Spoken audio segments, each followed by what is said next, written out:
everybody have the feeling of self, I. But nobody pinpoint what that I. Nobody knows, right? Nobody knows. It's 1,000 years, different sort of tradition, different explanation about self, but still not very clear. But in any way, everyone has the feeling of self, feeling of I. And with that, feeling of pains and pleasure. And through that way, by nature, everyone wants happiness, pleasure, joyfulness. Even an animal.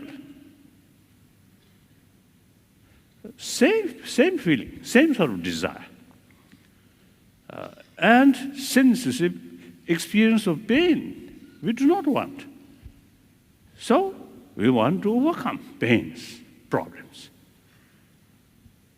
And that's the basis of our concept of human right. Because by nature,